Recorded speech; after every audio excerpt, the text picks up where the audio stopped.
Welcome back. Now in this video, we want to talk about the affiliate tools you're going to give those who are going to be promoting your product help make sales on your behalf.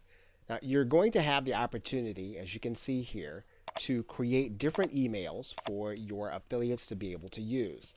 And what's less important than having content that looks like a particular email is making sure again that what your affiliates see, that they're going to get something that ties very closely to the theme that you're going to be talking about on your sales page and throughout your funnel.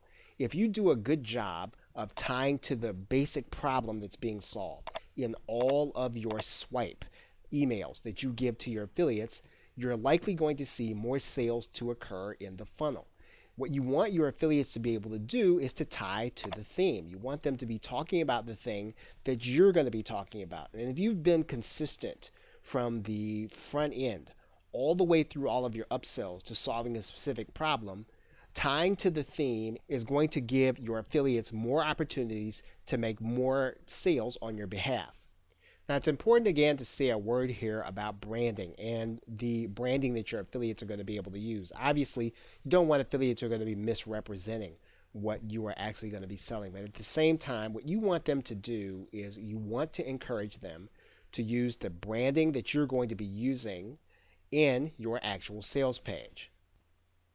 Okay, so with that, thanks, and I will see you in another video.